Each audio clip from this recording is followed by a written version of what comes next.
Welcome to Outpost 31 Night Watch. This is your host, Will. I'm broadcasting from the furthest reaches of the Oneida Reservation in the northeastern United States. Tonight is going to be our maiden voyage show. This will be the first show in many to come. Tonight we're going to cover shadow people. What are they? Where are they from? What do they want?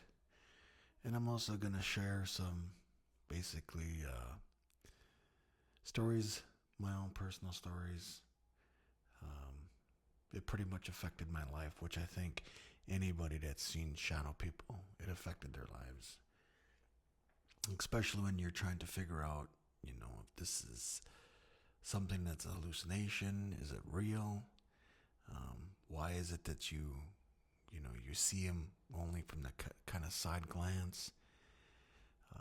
Very few of us have actually seen them head on, where there was no doubt that there's something there. And I happen to be one of those people. Unfortunately, and fortunately, depends on how you look at it. But I'll be sharing that story with you, actually 2 stories with you tonight, as well as reading some stories that I had gathered from across the internet of other people all around the world that have basically experienced relatively similar experiences with regards to seeing shadow people and then how it affected them. This spans way back probably 25 years for me personally. The last couple years I've did a lot of research on it. Stumbled across some pretty good websites in which people were sharing their stories. And then it dawned on me that shadow people experiences affect all walks of life. Doctors, lawyers, everyday average people. But one of the things that's interesting is everyone kind of has the same relatively similar experience in what they see. Sometimes it's followed up with the sleep paralysis, and sometimes it doesn't. I know that a lot of psychology would have us believe that it's just sleep paralysis and some type of a condition that you're stuck in between sleep and being awake. But that's simply not true, and I'm going to prove that tonight that that's not true with my own experience. So, without further ado, sit back, relax, get a nice cup of hot tea, get your favorite beverage, whatever that may be, and then let's start the show.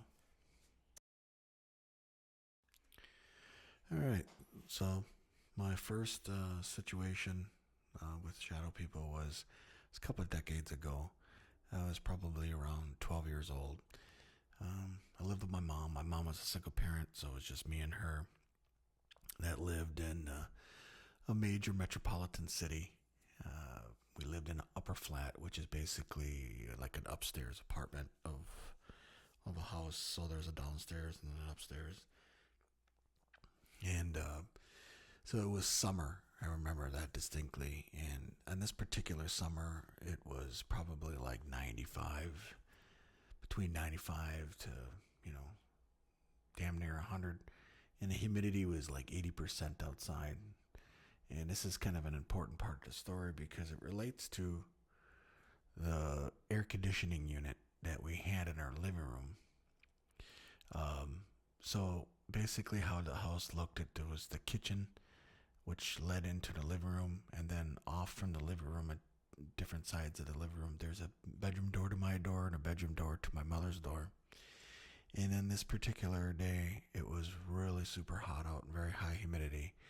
So I had went in to the basement, got our air conditioner, which was like freaking 10 years old. So this thing was a total piece of junk.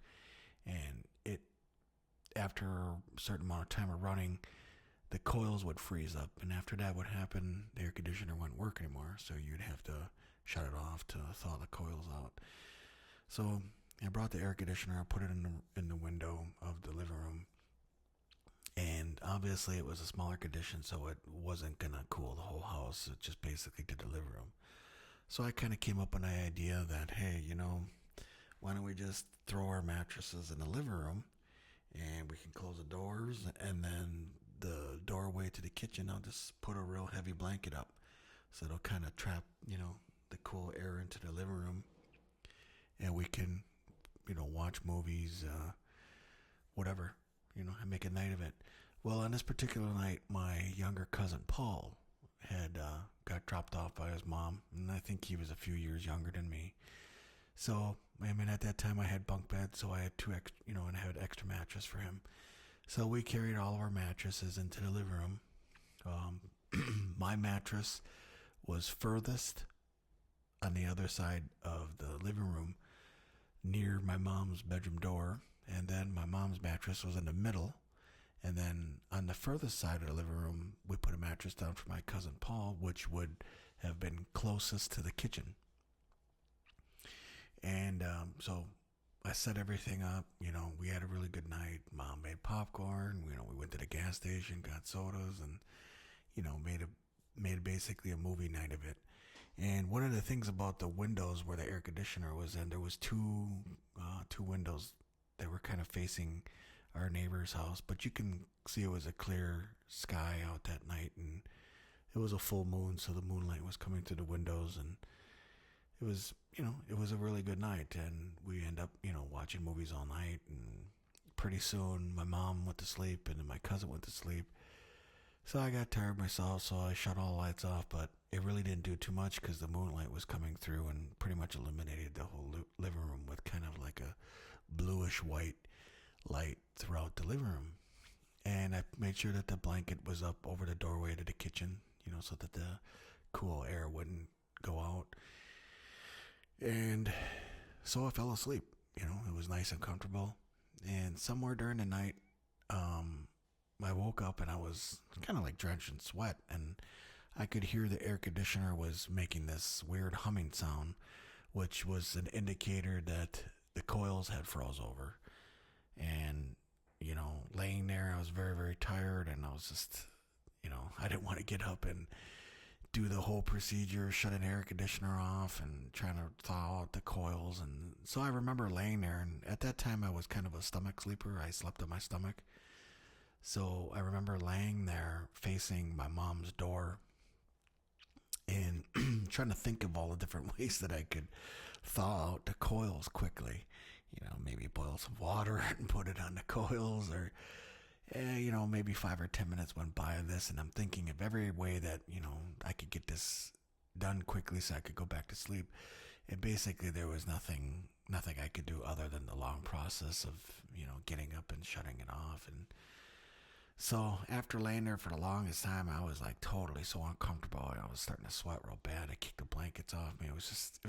It basically, my sleep was gone now. I wasn't tired anymore. So I thought, well, you know what? I'll just get up, shut the air off, let the coils thaw, probably watch another movie or something. Not a big deal. So as I rolled over and to sit up, I caught movement out of the corner of my eye. So it was towards the kitchen door area where the blanket was up. So that would be located across the living room where Paul's mattress was. My cousin Paul's mattress was kind of near that doorway. It was kind of blocking that door a little bit. And I don't know why, but the first thing I focused in on was the blanket was down, so you can see into the kitchen. which had windows in the kitchen, so the moonlight was basically illuminating the kitchen too, faintly. But then I see this shadow, just like a black void, but it's in the shape of a person. And I couldn't believe what I was seeing.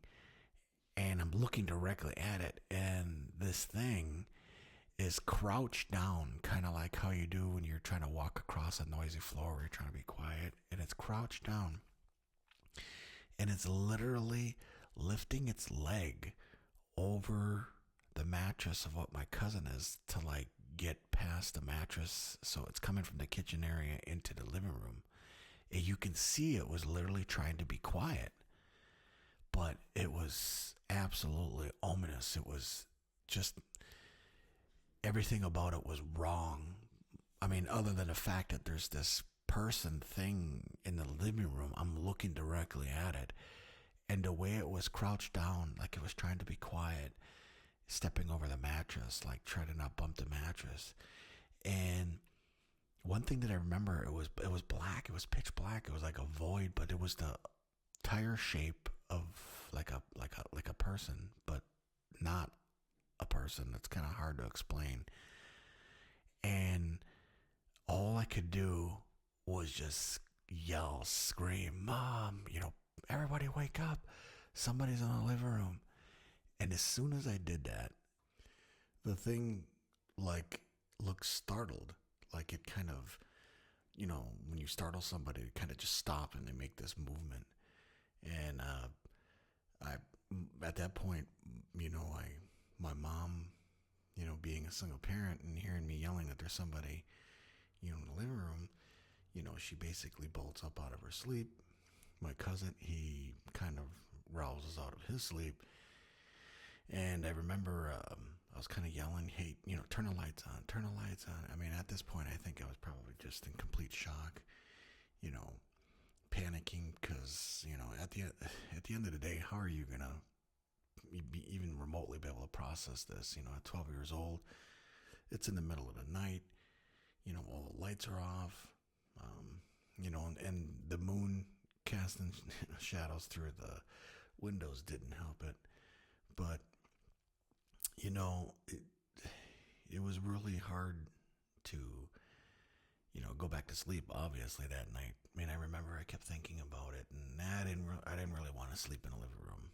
That was pretty much the end of that. I just wanted to get my mattress and go back in my room or something. Just get out of that area. So, that I was 12 years old when that happened. As any 12-year-old would have a situation like that, your mind eventually tries to rationalize the situation, and then pretty soon as time goes by, your memory fades and, it's not that big of a deal. So after a couple decades of going by and not having any further incidences, eventually I did get my second event, and that's as follows. So on this particular event, I had moved to my recently deceased father's. I inherited his house, and I moved in. It was a 3-bedroom house, pretty big size house. And I had brought my dog with me. I had a little American Eskimo. She was a white, all white dog, very very beautiful little dog, and she's very protective. And there was a couple times, when we'd hear noises in the house or whatnot, and it's one thing when you hear it, but when you look at your dog and they're looking at the same area that you are, it's like, oh well, they heard it too, so it must be there. But on this particular event, I had a relative that came up and was stay over a couple nights with me, and the relative was sleeping in a couch in the dining room, kind of by the fireplace, and my bedroom is maybe, I don't know, maybe about 15 feet away from that location.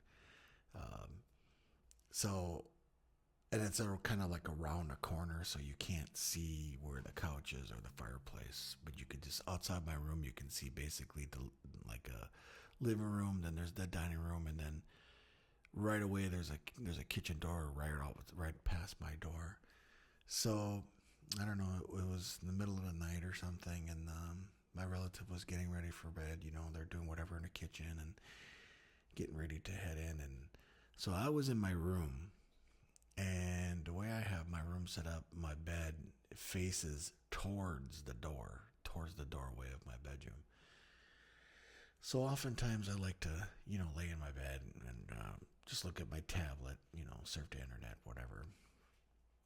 And so I'm laying facing the door, and I have my tablet up so I can kind of see out of my peripheral vision the doorway. And so right outside the door of my bedroom is the entrance to the kitchen. So my relative was in the kitchen, and the lights were on in the kitchen, so I can kind of see everything that's going on out there. And so I don't know. I don't hear any noise in the kitchen anymore, so I assume, well, maybe that person went to sleep now, and so I don't know. Maybe about 20 minutes go by, I guess, and so I'm laying in my bed and I'm looking at my tablet, and the tablet gets kind of heavy, so I kind of let it bring it down for a little bit instead of holding it up. And as I did that, I looked out the bedroom door and I noticed, oh, the kitchen light's still on. I'll probably get up a little bit and shut that off. Well, just as I was about to go back to look at my tablet, I see this completely solid shadow figure that's super tall and really skinny. I mean, this thing was as tall as my doorway, and it was this really super skinny, and it jumped in kind of a running jump past my doorway into the kitchen, and it was as solid as anything. I mean, it was there. That's all I know is I saw it was there, and when it jumped into the past my doorway to the kitchen, I actually heard a footfall, like it, onto the floor. So, so I literally was shocked beyond belief. This, it's been decades since I'd seen one of these things, and I literally was. I remember the first thing I thought in my mind was, Jesus, I didn't want to see that. I immediately was just trying to rationalize everything that I could. But I mean, how are you going to rationalize that?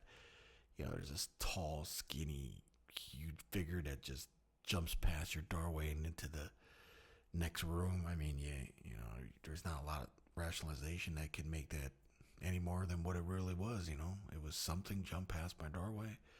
It was a full figure.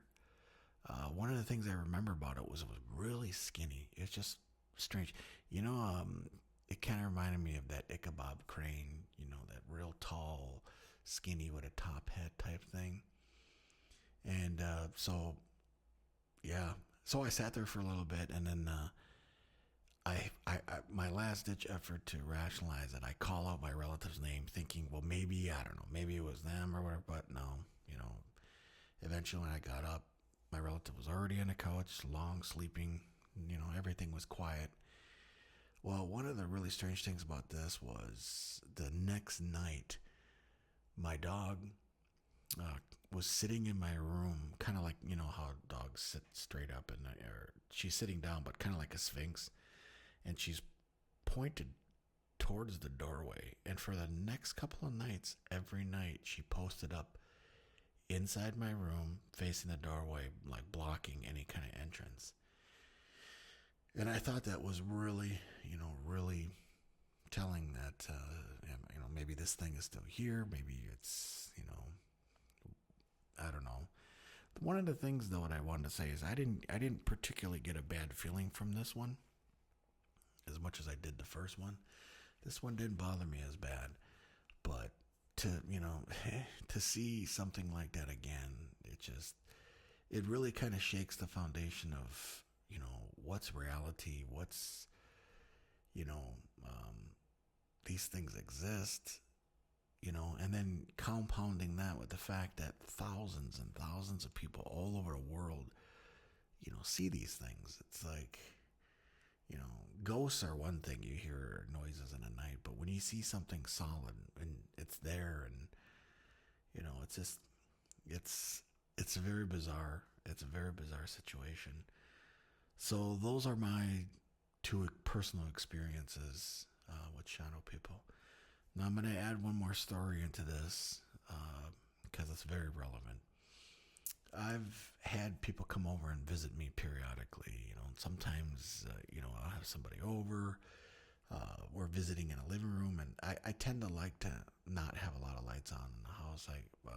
I like LED stuff a lot, so I kind of have the living room illuminated with like a bluish LED light, and then I usually leave the kitchen light on or whatever. And two particular times now, I had somebody over. We're in the living room, we're laughing, joking, and all of a sudden the person's like, "What was that?"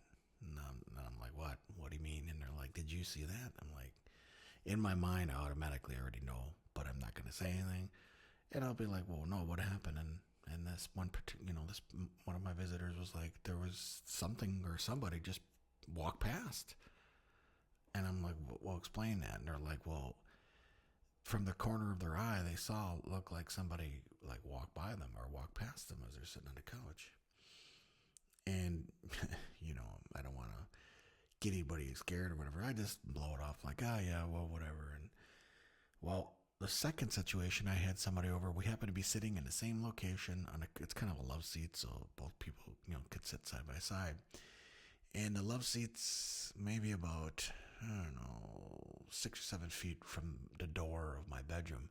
So when you look into my bedroom, you can see my bed and the dining room. I'm not the dining room, but like little lamp that's next to your bed that I have in there.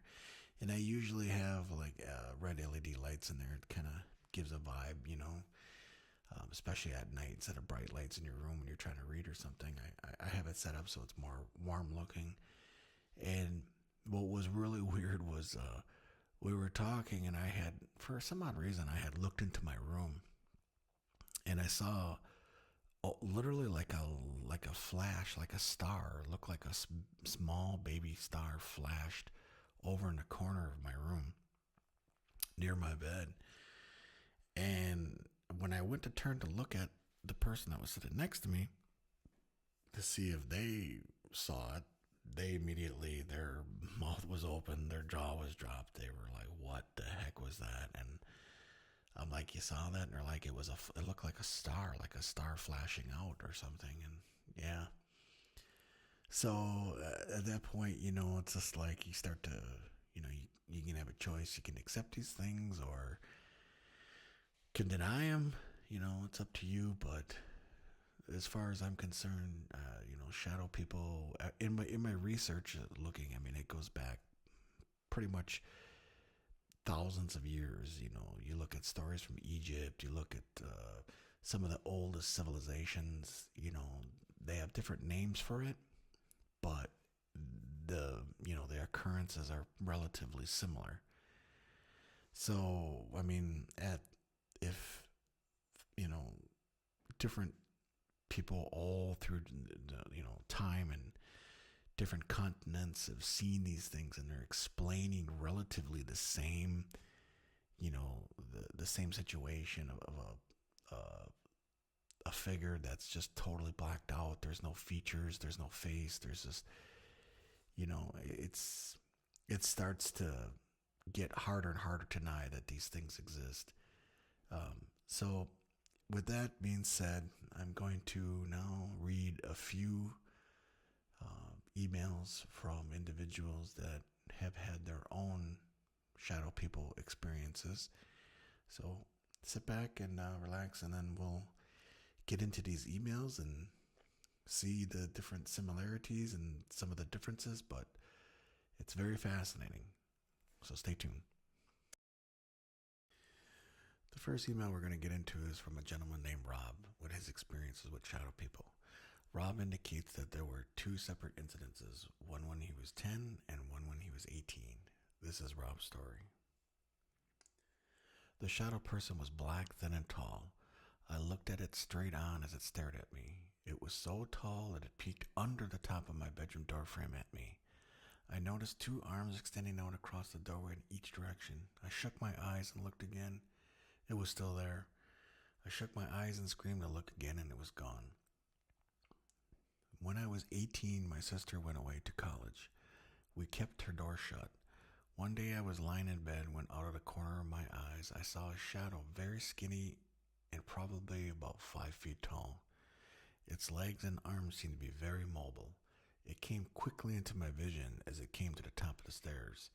It turned immediately and began feeling the door to my sister's room very frantically as if trying to get in. It slowly faded away as it continued frantically trying to get through the door. The second story comes from an individual named Talia, and this is Talia's story. I'd just like to state that I've never really believed in ghosts or anything in that form, mainly because they scare me beyond belief.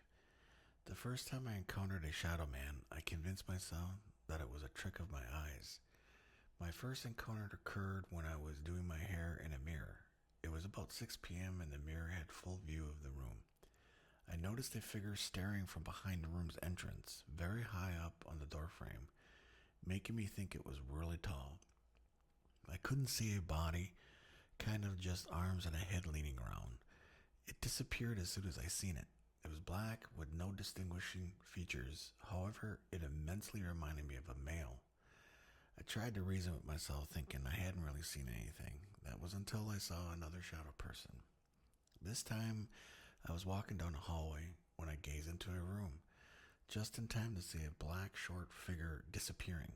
Again, I thought it was a trick of light, and I'm still trying to convince myself that it was. Because after it occurred, it seems less real. However, deep down, I knew that it was. I couldn't tell whether this figure was a male or female, though. The third time I saw it, I really began to question my eyesight theory. I was standing in our kitchen when I turned to look in the dining room. I saw a hunched figure move before disappearing, almost as if it was walking. The hunched figure seemed fairly tall and again male. One thing I find particularly interesting about this story is this person had said that when she looked in the mirror, she could see at the top of the doorway this head, shoulder, and kind of an arm like peeking down from the top of the doorway rather than like somebody looking around the corner of a doorway or, at shoulder level. This was coming from the top down. And the reason why I say that's it's interesting because this email with this individual is quite old. It's probably over 5+ years old or so.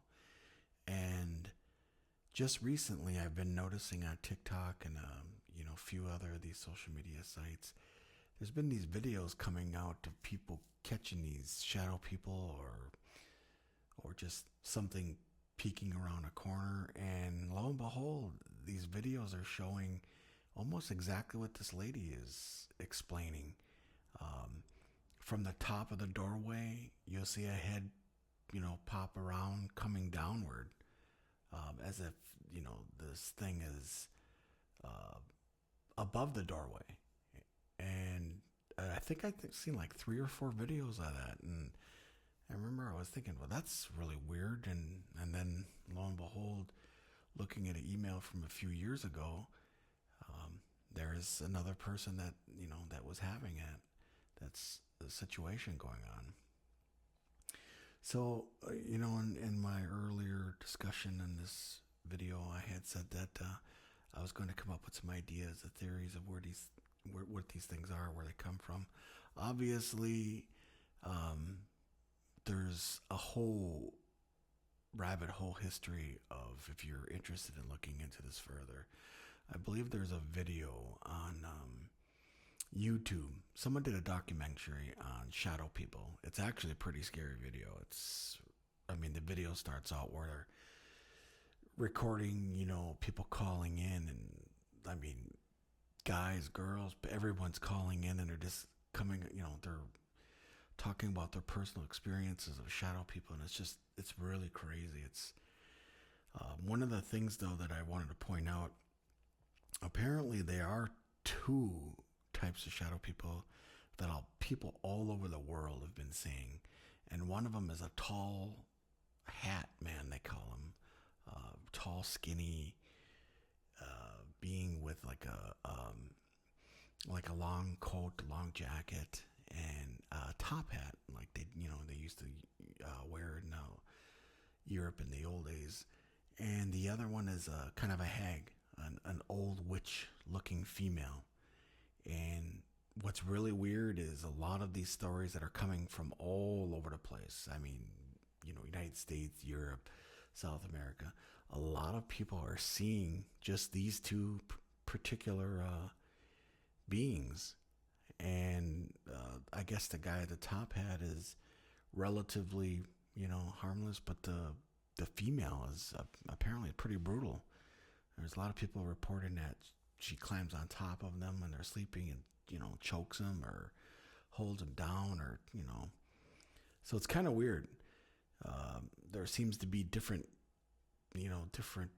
species of these things, I guess, as you could say. And, some of them apparently just sit there and stare at you. Some of them are more interactive. That's where that sleep paralysis thing comes in.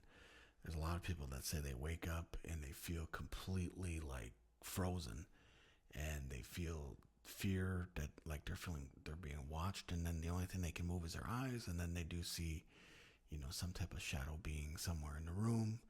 Usually it's at the door, or it's, floating and hovering above them.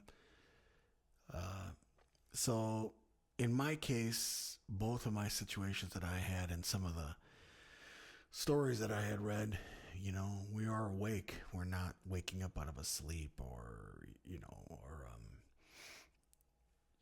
dreaming or whatever. We're already awake. We're aware, and then seeing these things.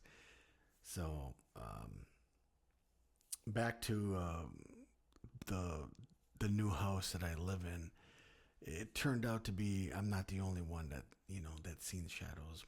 My older sons, when I first moved in here, they were on opposite sides of the house and apparently saw a shadow fleeting from one room to the next, and they were at different angles and they both saw it at the same time. They of course didn't tell me that until I had brought up, years later when I saw that shadow jumping past my door. So here's one thing though that I've noticed. In my research that I did look into, apparently Egyptians worship cats, and apparently cats, for whatever reason, shadow people or things like that, they don't like felines. So I end up getting two cats, and I can tell you right now, I don't know if there's, I can't prove it, but all I know is that since I've had my cats, I've had absolutely zero,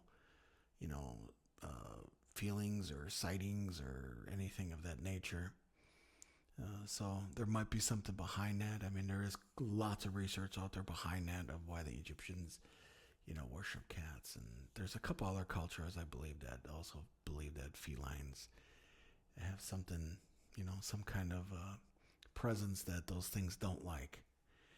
So with that being said, I'm going to close this episode out, and I appreciate you sticking by and listening to the episode. There's going to be plenty more episodes coming up. I think in the next episode I'm going to do we're going to cover some Bigfoot stuff. Me being Native American, I'm 3/4 Native, and I have plenty of stories about that. I've been researching Bigfoot, Sasquatch type stuff for since the early 80s. I mean, since before it was even popular, in the mainstream, long before social media or even internet. So I have so many stories on that, but one of the ones that we're going to cover are directly related to Native American. I don't want to say folklore. That's not a word that we use in the native culture. We don't consider things folklore. The stories that are passed down between generations, there's truth to it. And obviously with Sasquatch and the Bigfoot type of thing, it's you'd be really stretching it if you'd think that there's not something going on. I mean, you just talk about Native Americans alone. I mean, every single culture on Earth has stories of these things and names for them. If you enjoyed this show, please like and subscribe.